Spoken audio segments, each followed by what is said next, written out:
సంతాన కలను నిజం చేసుకునేందుకు ఈ రోజే 49 సంప్రదించండి 9390501418. Welcome to Telugu popular TV. ప్రస్తుతం హైదరాబాద్ రియల్ ఎస్టేట్ ఎలా ఉంది? ఫ్లాట్స్ కొనేవాళ్ళు ఇప్పుడు కొనొచ్చా కొనకూడదా? ప్లాట్లు కొనేవాళ్ళు ఇప్పుడు కొనొచ్చా కొనకూడదా?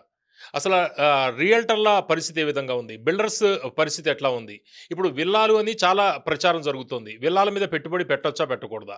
ఈ అంశాల గురించి మనతోటి చాలా దాదాపు 35 ఏళ్ల అనుభవం ఉన్న అల్లీపురం రాజశేఖర రెడ్డి గారు, ప్రాప్గో ఫౌండర్ అండ్ CEO, ఆయన మనతోటి ఉన్నారు. అసలు దీనికి సంబంధించి సమగ్రమైన సమాచారాన్ని ఆయన దగ్గర నుంచి మనం తెలుసుకుందాం. నమస్కారం రాజశేఖర్. నమస్తే పవన్ గారు. బాగుందా అండి? రాజశేఖర రెడ్డి గారు, ఇప్పుడు రియల్ ఎస్టేట్కి సంబంధించి నిజంగా ఇన్వెస్ట్మెంట్ చేద్దాం అనుకునే వాళ్ళు కావచ్చు, లేకపోతే ఇల్లు తీసుకుని అందులో ఉందాం అనుకున్న వాళ్ళు కావచ్చు, అంటే ఇప్పటిదాకా ఇల్లు లేని వాళ్ళు కావచ్చు, చాలామంది సెర్చ్ చేస్తుంటే కొన్ని లక్షల వీడియోలు, లక్షల షార్ట్స్ యూట్యూబ్లో కావచ్చు, ఇన్స్టాగ్రామ్లో కావచ్చు, ఫేస్బుక్లో కావచ్చు ఫర్ సేల్ అని కనిపిస్తాయి. అసలు రియల్ ఎస్టేట్ పరిస్థితి అయిపోయింది హైదరాబాద్లో అనేది ఒక ప్రచారం కూడా జరుగుతుంది. చాలా దారుణమైన పరిస్థితుల్లో ఉంది అనేది ఎంతవరకు నిజం? ఇప్పుడు ప్రస్తుతం రియల్ ఎస్టేట్ పరిస్థితి ఏంటి? దీనికి ఏంటంటే ఒక 2 ఇయర్స్ అండి గవర్నమెంట్ చేంజ్ అయింది కదా, అంతవరకు బాగానే ఉండింది. గవర్నమెంట్ చేంజ్ అయిన తర్వాత అన్ని రకాల కారణాలు ఉన్నాయి. ఒకటైతే గవర్నమెంట్ చేంజ్ అవ్వడం ఒక రీజన్. ఆ తర్వాత హైడ్రా అనే ఒక ఆర్గనైజేషన్ పుట్టి దాన్ని చాలా కన్ఫ్యూజన్కి క్రియేట్ చేసింది ఇన్వెస్టర్స్లో, బయ్యర్స్లో, ల్యాండ్ రిలేటెడ్. అంతకుముందు ధరణి అనే ఒక సాఫ్ట్వేర్ రావడం వల్ల చాలా ఇబ్బందులు ఎదుర్కొన్నారు రైతుల దగ్గర నుంచి. ల్యాండ్ బ్యాంక్స్ ఉన్న వాళ్ళు కొన్ని టెక్నికల్ ఇబ్బందులు అవ్వచ్చు, రెవెన్యూ సైడ్ నుంచి కావాల్సిన ఇబ్బందులు అవ్వచ్చు. దానివల్ల కూడా ల్యాండ్లు చాలా ఇబ్బందికరమైన వాతావరణం ఏర్పడింది ధరణి అనే సాఫ్ట్వేర్కి కన్వర్ట్ చేయడం వల్ల. ఆ తర్వాత ఇంటర్నేషనల్ మార్కెట్స్ స్లో అయినాయి. అప్పటిదాకా కోవిడ్ తర్వాత ఒక 2.5-3 ఇయర్స్ బాగా యాక్టివ్ అయిన మార్కెట్స్, స్టాక్ మార్కెట్స్ అవ్వచ్చు, రియల్ ఎస్టేట్ మార్కెట్స్ అవ్వచ్చు, సడన్గా డల్ అయినాయి. ఆ తర్వాత ట్రంప్ వచ్చి టారిఫ్స్ మీద పడ్డాడు, అన్ని కంట్రీస్ మీద టారిఫ్స్ వేయడము, దానివల్ల మళ్ళీ ఇంటర్నేషనల్ మార్కెట్స్ డౌన్ అయినాయి. తర్వాత ఇరాన్ మీద వార్ అవ్వడం, ఆ మిడిల్ ఈస్ట్లో బాగా ఇబ్బంది జరిగింది. ఇవన్నీ రీజన్స్తో మార్కెట్ ఓన్లీ హైదరాబాద్ అనే కాదు, ఇండియాలో వేరే సిటీస్లో కూడా, అట్లాగే ఇంటర్నేషనల్లో పెద్ద సిటీస్ అన్నిట్లో కూడా మార్కెట్ అనేది ఇవాళ స్లోగా ఉంది. ఇప్పుడు సపోజ్ డాలస్లో కూడా ఒకప్పుడు రియల్ ఎస్టేట్ మార్కెట్ ఒక 14-15% గ్రోత్ ఉండేది. ఇప్పుడు 20% తగ్గినాయి ప్రైసెస్ అక్కడ మార్కెట్లో. సో ఇండియాలో కూడా, హైదరాబాద్లో కూడా పరిస్థితి కొంచెం డిఫికల్ట్గానే ఉంది. లాస్ట్ 1.5-2 ఇయర్స్ నుంచి ప్రాజెక్ట్స్ ఎక్కువైనాయి, అసెట్స్ ఎక్కువైనాయి, బయర్స్ రావడం తగ్గించేశారు. ఇంతకుముందు ఏంటంటే మార్కెట్ ఎప్పుడు అప్పున్నప్పుడు చాలామంది ఇన్వెస్టర్లు, ఎండ్ యూజర్లు ఇన్వెస్ట్ చేస్తారు. ఇప్పుడు మాత్రం చాలా జాగ్రత్తగా ఇన్వెస్టర్స్, బయర్స్ చాలా అనాలిసిస్ చేసి చూసి ట్రాక్షన్ ఉన్న ప్రాజెక్ట్స్, మంచి లొకేషన్స్లో మాత్రమే ఇన్వెస్ట్ చేయడం జరుగుతుంది. ఇవన్నిటికన్నా ఇంకో ఇంపార్టెంట్ ఆస్పెక్ట్ ఏంటంటే ప్రైసెస్ లాస్ట్ 6-7 ఇయర్స్ నుంచి 200% నుంచి 600% ప్రైసెస్ పెరిగినాయి. రెసిడెన్షియల్ సెక్టర్ అవ్వచ్చు, ప్లాట్స్ అవ్వచ్చు. 2017 నుంచి an average every year 14% growth rate ఉండింది హైదరాబాద్లో అన్ని అసెట్స్కి. దానివల్ల ప్రైసెస్ చాలా పెరిగి అఫోర్డబిలిటీ అనేది తగ్గిపోయింది. ఇవాళ ఒకప్పుడు 5,000-5,500 పర్ SFT ఉన్న west side of the city ఇవాళ 11,000-12,000 దాకా వెళ్ళిపోయింది. అట్లాగే మిడిల్ క్లాస్ ఏరియాస్ అయినా ఇప్పుడు పటాన్చెరు అవ్వచ్చు, తర్వాత కొంపల్లి అవ్వచ్చు, ఈ ఏరియాస్ కూడా మీకు ఎల్బీ నగర్ అవ్వచ్చు, ఈ ఏరియాలో కూడా 5,500-7,500 దాకా వెళ్ళిపోయినాయి.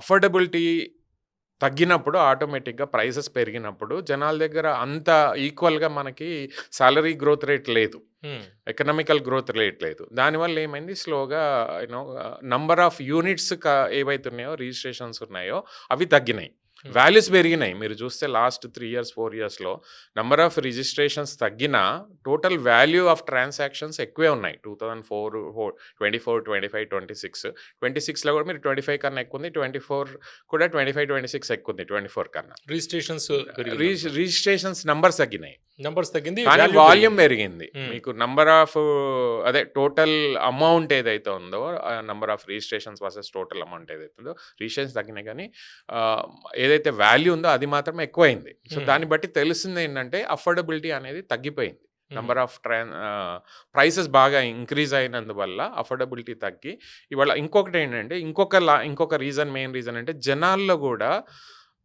ప్రీ కోవిడ్, పోస్ట్ కోవిడ్ తర్వాత వాళ్ళ ఆలోచన విధానాలు మారిపోయినాయి. ఒకప్పుడు ఏంటంటే దూరంగా ఉన్న ల్యాండ్ కొనుక్కుందాము ఎప్పుడో 10 ఏళ్ళు 15 ఏళ్ళకి అప్రిషియేట్ అయినా పర్లేదు అనుకునేవాళ్ళు ఒక జనరేషన్ అంతా. జనరేషన్ మారిపోయింది, కొత్త జనరేషన్ వచ్చింది. వాళ్ళ ఖర్చులు పెరిగినాయి, వాళ్ళ స్టాండర్డ్ ఆఫ్ లివింగ్ పెరిగింది. వాళ్ళు ఏంటంటే కొంచెం కంఫర్టబుల్ లైఫ్ స్టైల్ కావాలి, ప్రీమియం లైఫ్ స్టైల్ కావాలి, మంచి స్పెసిఫికేషన్స్, మంచి హౌజెస్, కంఫర్టబుల్ హౌసింగ్ ఉన్న ప్లేస్లో ఇన్వెస్ట్ చేద్దాం అనుకునేసరికి ప్రైసెస్ ఎక్కువ అయ్యేసరికి ఈ గ్యాప్ అనేది వచ్చేసింది. ఓవరాల్గా ఇవన్నీ అండి మల్టిపుల్ రీజన్స్. ఒక కర్నూలు చావుకి 100 కారణాలు అన్నట్టు ఒక మార్కెట్ స్లో డౌన్ అవ్వడానికి ఇది రిజల్ట్. ఇంకొక రీజన్ ఏంటంటే టూ మెనీ ప్రాజెక్ట్స్ అవ్వడం కూడా. ఒకప్పుడు కొన్ని ప్రాజెక్ట్స్ ఉండేవి, ఇప్పుడు చూసారు ఓన్లీ హైదరాబాద్లో వెస్ట్ సైడ్ ఆఫ్ ద సిటీలో 120 హై రైజ్ బిల్డింగ్స్ కడుతున్నారు. వర్టికల్ గ్రోత్ కూడా అవుతుంది. అంటే ఏరియాస్ చెప్పండి అండి చూసేవాళ్ళు కూడా. ఇప్పుడు కోకాపేట్ కానీ, నార్సింగ్ కానీ, గండిపేట ఫైనాన్షియల్ డిస్ట్రిక్ట్, ఈ ఒక బెల్ట్, ఇది ఈ ఒక మార్కెట్. ఇంకొక మార్కెట్ వచ్చేసరికి కొల్లూరు, తెల్లాపూరు, మోకిలా, ఉస్మాన్ నగర్, అదొక మైక్రో మార్కెట్. తర్వాత ఈ మధ్య సౌత్ సైడ్ కూడా మార్కెట్ కొంచెం పెరుగుతుంది. అక్కడ కూడా villa projects, residential projects, plotting ventures, Tukkuguda, Shamshabad, Tukkuguda, Budvel, తర్వాత Raviryala, up to Kongara Kalan, up to Ibrahimpatnam road దాకా ఎక్కువ projects along the lines of ring road వస్తున్నాయి. అలాగే ఈస్ట్ సైడ్ మీరు కొంపల్లి నుంచి మేడ్చల్ దాకా టూ మెనీ ప్రాజెక్ట్స్ వచ్చినాయి. ఇన్ని ప్రాజెక్ట్స్ రావడం కూడా ఒక రకమైన కన్ఫ్యూజన్ కి బయర్ ని గురి చేస్తుంది. ఎన్ని చూడాలి? ఇప్పుడు మీరే బయ్యర్ అనుకోండి, నేను ఫ్లాట్ కొనుక్కోవాలి అని అనుకున్నప్పుడు 15 ప్రాజెక్ట్స్ చూడాల్సి వస్తుంది, 20 ప్రాజెక్ట్స్ చూడాల్సింది. ఒకప్పుడు 2-3 ఉన్న ప్రాజెక్ట్స్ లో మనం సెలెక్ట్ చేసుకునేవాళ్ళం. దానివల్ల కూడా ప్రజల డిసిషన్ అనేది స్లో అయింది. తర్వాత నాలెడ్జ్ ఎక్కువైపోయింది. మీరు అన్నట్టు ఇప్పుడు సోషల్ మీడియాలో రియల్ ఎస్టేట్ కంటెంట్ చాలా ఎక్కువైపోయింది. దానితో ఇవాళ కామన్ పర్సన్ కూడా, నార్మల్ మిడిల్ క్లాస్ పర్సన్ కూడా చాలా కంటెంట్ యాక్సెస్ చేయాల్సి వచ్చి కన్ఫ్యూజన్ కూడా గురవుతున్నాడు. ఎక్కడ కొనాలి, ఎక్కడ అడ్వైజరీ లేదు, కన్సల్టింగ్ కూడా లేదు బయట. సో కన్ఫ్యూజన్లో కూడా చాలా మంది ఇంకా డిసిషన్ తీసుకోలేకపోతున్నారు. కొనాలి డబ్బులున్న వాళ్ళు కూడా ఎప్పుడైతే మార్కెట్స్లో ఉన్నప్పుడు ఈవెన్ బ్యాంకులో డబ్బులున్నా, వాళ్ళకి కేపబిలిటీ ఉన్నా కొనడానికి కొంచెం సంశయిస్తారు. సో ఇవన్నీ కూడా ఒక రీజన్ అండి టోటల్గా మార్కెట్ స్లో అవ్వడానికి. అక్కడ నుంచి గవర్నమెంట్ ప్రాజెక్ట్స్ ఏవైతే మేజర్ ప్రాజెక్ట్స్ ఉన్నాయో, మెట్రో రైల్ ఎక్స్టెన్షన్ జరగట్లేదు, RRR plans paper work news పేపర్ల వరకే ఉండింది, రియల్ ఇంప్లిమెంటేషన్ అనేది జరగట్లేదు. హైదరాబాద్లో పెద్దగా కొత్త ఇన్ఫ్రాస్ట్రక్చర్ల ప్రాజెక్టులు స్టార్ట్ అయ్యే పరిస్థితి కనిపించట్లేదు. సో ఇవన్నీ కూడా ఒక రీజన్. ఇవన్నిటిపైన ఆర్టిఫిషియల్ ఇంటెలిజెన్స్ అనేది ఒక దెబ్బతీస్తుంది. ఈ టూల్స్ రావడం వల్ల చాలా మందికి జాబ్ పోతుందనే భయం ఉంది. ఇప్పుడు దాకా పోయిన పర్సంటేజ్ తక్కువే, కానీ ఆ భయంతో చాలా మంది తీసేస్తున్నాయి కదా ఆల్రెడీ పెద్ద కంపెనీస్, దాని ఎఫెక్ట్ చాలా కంపెనీల్లో వచ్చింది. ఆ భయం ఇంకా ఇండియా వరకు రీచ్ అవ్వలేదు. ఇండియాలో తక్కువనే అయినాయి ఇప్పటిదాకా, ఏ వల్ల పోయిన జాబ్స్ తక్కువే. అబ్రాడ్లో చాలా పోయినాయి, యూఎస్లో బాగా పోయినాయి. ఇండియాకి ఒక రకంగా జాబ్స్ పెరిగే అవకాశం కూడా కనిపిస్తుంది నా దృష్టిలో. నేను టెక్నాలజీలో 20 years పనిచేశాను కదా. ఎప్పుడైనా టెక్నాలజీ మారినప్పుడు, కొత్త టెక్నాలజీస్ వచ్చినప్పుడు ఇండియా అనే కంట్రీకే అడ్వాంటేజ్ అయింది. మీరు Y2K దగ్గర నుంచి చూసినప్పటి నుంచి, మధ్యలో ఎకనామిక్ డౌన్ టర్న్ అయినప్పుడు, కోవిడ్ అయినా, ఏ రకంగా అయినా టెక్నాలజీ అప్గ్రేడ్ అయినప్పుడు, సోషల్ మీడియా ఎవాల్వ్ అయినా, ఇండియా అనే కంట్రీలో ఎడ్యుకేటెడ్ పీపుల్ ఉన్నారు, అఫోర్డబుల్ మ్యాన్ పవర్ ఇక్కడ దొరుకుతుంది. కాబట్టి డెఫినెట్గా మీరు ఇప్పుడు హైదరాబాద్లోనే చూస్తున్నారు కదా, దగ్గర దగ్గర 70 to 100 మేజర్ కంపెనీస్, వరల్డ్లో ఉన్న Fortune 500 కంపెనీస్ ఇక్కడ జీసీసీలు ఏర్పాటు చేస్తున్నాయి. వాళ్ళందరూ కూడా ఫస్ట్ 100-200 ఎంప్లాయీస్ నుంచి ఒక 2000 ఎంప్లాయీస్ దాకా హైర్ చేస్తున్నారు. సో యాక్చువల్గా ఎంప్లాయ్మెంట్ అనేది హైదరాబాద్లో పెరుగుతుంది ఇప్పుడు. అంటే మీరు చెప్తుంది రాజశేఖర రెడ్డి గారు, ఇప్పుడు లే ఆఫ్స్ ఎక్కువగా ఉండడం, అంటే లేటెస్ట్గా ఒరాకిల్ కావచ్చు, టీసీఎస్, మెటా, ఇవన్నీ కూడా ఇండియాలోనే చాలా మందిని తొలగిస్తున్న పరిస్థితి. ఈ లే ఆఫ్స్ భయంతో కూడా కొత్తగా ఫ్లాట్స్ కావచ్చు, లేకపోతే ప్లాట్లు కావచ్చు, ప్రాపర్టీ కొనడానికి వాళ్ళు సంశయిస్తున్నారంటారా? రేపు మన భవిష్యత్ ఏంటి, ఉద్యోగం ఉంటుందా ఉండదా అని ఒక భయం. డెఫినెట్గా భయపడుతున్నారండి. లాస్ట్ 6 monthsలో కొన్ని సేల్స్ ట్రాన్సాక్షన్ చూస్తుంటే ఆల్రెడీ అడ్వాన్స్ ఇచ్చిన వాళ్ళు ఈ భయంతో వెనక్కి తీసుకున్న సిచ్యువేషన్స్ కూడా నేను విన్నాను బిల్డర్స్ దగ్గర సేల్స్లో. అంటే ఒక 10 lakhs 20 lakhs కట్టి లోన్కి వెళ్ళే వాళ్ళు ఉంటారు కదా.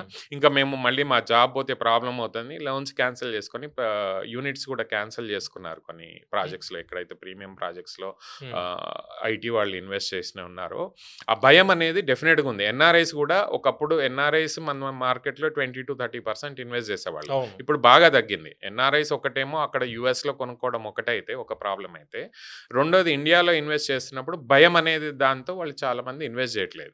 తర్వాత వీసా భయంతో చాలా మందికి ఇంకో ప్రాబ్లం ఉంది. ఇప్పుడు ఇండియాకి వచ్చి వెళ్ళడానికి చాలా ఇబ్బంది అవుతుంది ట్రంప్ చాలా మందికి, ఎస్పెషల్లీ H1 మీద ఉన్న వాళ్ళకి. గ్రీన్ కార్డు అండ్ సిటిజన్షిప్ ఉన్న వాళ్ళు 90% ఆఫ్ దెమ్ అక్కడే అమెరికాలో ఇన్వెస్ట్ చేస్తున్నారు. ఒకప్పుడు అమెరికా విదేశాల్లో ఇన్వెస్ట్ చేసేది తగ్గేది. హ్మ్. కానీ ఇప్పుడు అక్కడే ఇల్లులు కొనుక్కోవడం, అక్కడే ల్యాండ్ కొనుక్కోవడము, నాలెడ్జ్ పెరిగిపోయి అక్కడ ఈజీగా కొనడం, ఇక్కడికన్నా ట్రాన్స్పరెంట్‌గా ఉంటుంది కాబట్టి జనాలు అక్కడ కొనడం స్టార్ట్ చేశారు. హ్మ్. అయితే ఈ అన్నిటి వల్ల ఎన్ఆర్ఐస్ కూడా ఈ జాబ్స్ పోతాయన్న భయము, దాంతో లోన్స్ తీసుకొని కొనేది కూడా తగ్గిపోతుంది. అట్లాగే ఇంట్రెస్ట్ రేట్ కూడా.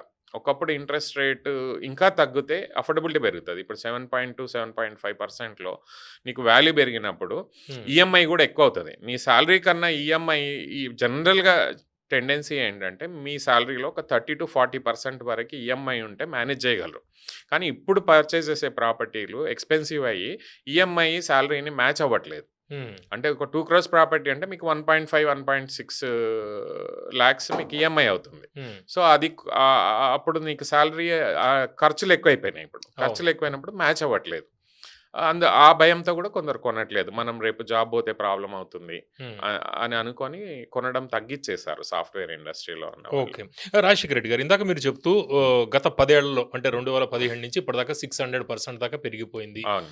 అనేది మీరు చెబుతున్నారు. అంటే ప్రస్తుతం మార్కెట్ గత 2 ఇయర్స్ నుంచి స్లో డౌన్ ఉంది అనేది. అవును. అయితే ఈ స్లో డౌన్ ఉన్నా కూడా రియల్టర్లు లేకపోతే ఈ బిల్డర్స్ వీళ్ళు ఎందుకు దీన్ని రేటు పెంచుతున్నారు? అంటే మార్కెట్ అట్లా ఉందా? తప్పనిసరా రేటు పెంచే పరిస్థితి? అఫోర్డబిలిటీకి తీసుకురావచ్చు కదా? పోస్ట్ కోవిడ్ తర్వాత కన్స్ట్రక్షన్ కాస్ట్లు అనేవి పెరిగినాయండి. మెటీరియల్ కాస్ట్లు పెరిగినాయి. ట్రంప్ టారిఫ్స్ వల్ల కూడా మెటీరియల్ కాస్ట్లు పెరిగారు. ఆ మధ్యలో ట్రంప్ టారిఫ్ మార్చినప్పుడు టైల్స్ కానీ, సిమెంట్ కానీ, స్టీల్ కానీ ఏవైతే ఇంపోర్టెడ్ మెటీరియల్ ఉందో చాలా మట్టుకి వాటి ప్రైసెస్ చాలా పెరిగినాయి. మీకు లాస్ట్ 1.5, 2 ఇయర్స్ నుంచి కన్స్ట్రక్షన్ కాస్ట్ 20% పెరిగింది. అట్లాగే ల్యాండ్ కాస్ట్ కూడా 50% నుంచి 100% కూడా పెరిగింది లాస్ట్ 2.5 ఇయర్స్‌లో. వీటన్నిటి వల్ల బిల్డర్ అసలు తగ్గించలేని పరిస్థితి అయింది ప్రైసెస్.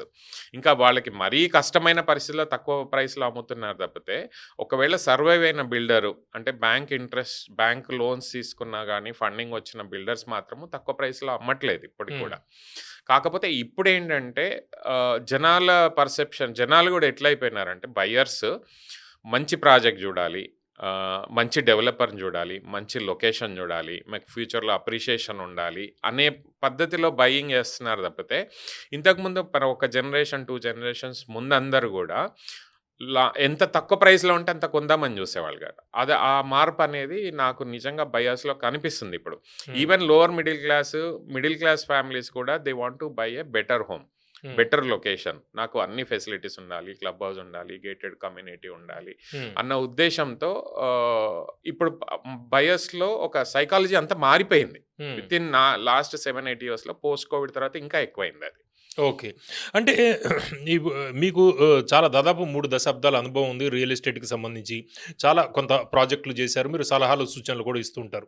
అయితే ఒక ఫ్లాట్ అంటే 9,000 రూపీస్ లేకపోతే 10,000 ఎస్ఎఫ్టీ అమ్ముతూ ఉంటే అందులో బిల్డర్‌కి ఎంత లాభం వస్తూ ఉంటుంది? అసలు పడే అసలు ఖర్చు ఎంత అందులో? అది లొకేషన్ టు లొకేషన్ డిపెండ్ అవుతుందండి. ఒకటేమో ల్యాండ్ కాస్ట్, కన్స్ట్రక్షన్ కాస్ట్, తర్వాత మార్కెటింగ్ అండ్ సేల్స్ కాస్ట్ ఉంటుంది, బేసికల్గా ఆపరేషనల్ కాస్ట్.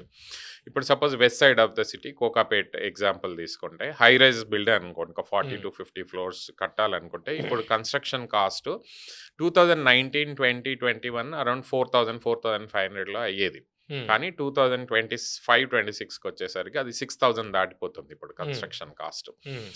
అదే స్టాండ్ అలోన్ బిల్డింగ్ అనుకోండి, ఒకప్పుడు 2,000 రూపీస్లో స్టాండ్ అలోన్ బిల్డింగ్ కట్టే పరిస్థితి ఉండేది. ఇప్పుడు 3,500 దాకా, ఆల్మోస్ట్ 3,700 దాకా ఒక కన్స్ట్రక్షన్ కాస్ట్ అవుతుంది. సో ఇప్పటికి కూడా మీరు చూసే వాళ్ళకి ఈజీగా అర్థం అవ్వాలంటే ఒక 10,000 ఎస్ఎఫ్టీకి వాళ్ళు అమ్ముతుంటే బిల్డర్కి ఎంత పడుతుంది, బిల్డర్కి వచ్చేది ఎంత? ఇప్పుడున్న హై రైజెస్లో land cost, construction cost, government charges, liaisoning plus marketing, sales, operational expenses జనరల్గా ఒక బిల్డర్ ఇన్కర్ చేసేది. ఒక హై రైజ్ టవర్ అయితే 6,000 to 6,500 అవుతుంది. వాళ్ళు ఎంత అమ్ముతారు? వాళ్ళు ఇప్పుడు 9,000 నుంచి 12,000, 13,000 దాకా కడుతున్నారు, డిపెండింగ్ ఆన్ ద ప్రాజెక్ట్, దాని లెవెల్ ఆఫ్ స్పెసిఫికేషన్స్, అందులో ఎన్ని ప్రీమియం ఫీచర్స్ ఉన్నాయి వాటన్నిటి బట్టి ఒక 500,000 అటు ఇటు అంటే ఒక 2,500 నుంచి ఒక 3,000, 3,500 దాకా ప్రాఫిట్ ఉంటుంది.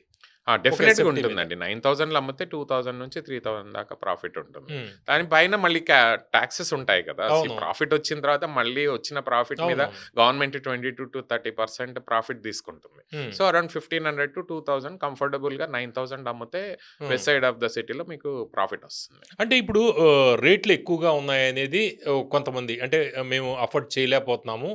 కొద్దిగా రేట్లు తగ్గితే అప్పుడు కొనే పరిస్థితి ఉంటుంది అనేది కొంతమంది వెయిట్ అండ్ వాచ్ లాగా ఉన్న పరిస్థితి. అవును. ఇప్పుడు బిల్డర్లు రేట్లు తగ్గించుకుని కొంత తగ్గించి అమ్మే పరిస్థితి లేదంటారా? ఇప్పుడు పరిస్థితి లేదండి. మీకైతే తగ్గినట్టు ఎక్కడా కనిపించట్లేదు కదా ఎందుకు హైదరాబాద్‌లో. ఎందుకు మేబీ తగ్గించట్లేదు? స్టాండ్ అలోన్ అపార్ట్మెంట్స్ చిన్న ప్రాజెక్ట్స్‌లో కొంచెం తగ్గించి అమ్మగలుగుతున్నారు గానీ, పెద్ద బిల్డర్స్ అమ్మడం కొంచెం అవ్వట్లేదు. నష్టం కదా మరి ఆలస్యం డిస్కౌంట్ అవుతే. ఇస్తున్నారు ఒక 200, 300 మీ కెపాసిటీని బట్టి, మీ బార్గెన్ కెపాసిటీ బట్టి, మీకున్న నెట్వర్క్‌ని బట్టి కొంచెం డిస్కౌంట్ ప్రైసెస్ ఇస్తున్నారు గానీ, ప్రైసెస్ తగ్గించుకునే పరిస్థితి ఇప్పుడైతే ప్రస్తుతం మార్కెట్‌లో especially premium projects, high rise బిల్డర్స్‌కి మాత్రం లేదు. ఎందుకంటే ఎంత తగ్గిస్తే అంత ప్రాఫిట్ మార్జిన్ తగ్గిపోతుంది. అంటే ఇప్పుడు మనం లేటెస్ట్‌గా చూస్తే కోకాపేటలో 237 కోట్లు పెట్టి ఒక ఎకరం కొన్న పరిస్థితి. అవును. అంటే అంతకు ముందు కూడా మనం చూస్తే దాదాపు 150, 190 కోట్లతోటి అట్లా కొంటున్నారు. అవును. అంతంత రేట్లు పెట్టి కొని అంతంత రేట్లకి అమ్ముతుంటే ఎట్లా కొంటారు? అందులో 2 రకాలు చూడొచ్చండి. కొన్న బిల్డర్స్ కూడా అందరూ పెద్ద బిల్డర్సే. అంటే మీకు ఎంఎస్ఎన్ గానీ, ప్రెస్టీజ్ గానీ, బ్రిగేడ్ గానీ వీళ్ళందరికీ క్యాష్ వాళ్ళకు కస్టమర్స్ రిజర్వ్స్ ఉంటారు ఉన్నాయి. కొంతమంది. వాళ్ళకు ఒక కస్టమర్స్ ప్రీమియం కస్టమర్ సెగ్మెంట్ ఉంటుంది. వాళ్ళు అమ్మగలరు. వాళ్ళు రెగ్యులర్ బిల్డర్ కన్నా ఒక 2,000 రూపీస్ ప్రైస్‌కి వాళ్ళ బ్రాండ్ వాల్యూని బట్టి ఎక్కువకి అమ్మగలిగే కెపాసిటీ ఆ కంపెనీస్‌కి ఉంది. ఆ ప్రీమియం ప్రాజెక్ట్స్ కూడా చేస్తారు. వాళ్ళకేం కాదు, వాళ్ళకి ఇబ్బంది ఏం లేదు అసలు. వాళ్ళకి అసలు ఇబ్బంది లేదు ఆ ప్రైస్‌లో కొన్నా. ఇంకా కొన్ని కంపెనీలు ఏంటంటే వాళ్ళకి స్టాక్ మార్కెట్ వాల్యూ పెరగడానికి, వాళ్ళ బ్రాండ్ పెరగడానికి ఇలాంటి మంచి ల్యాండ్స్ ఆక్షన్‌లో కొనుక్కుంటారు. కొన్ని ప్రీమియం ప్రాజెక్ట్స్ బిల్డ్ చేస్తారు.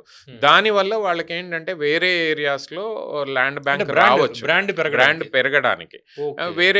వేరే ల్యాండ్స్ ఇప్పుడు ల్యాండ్ లార్డ్స్ దగ్గర మీరు డెవలప్మెంట్ తీసుకునే కెపాసిటీ వస్తుంది.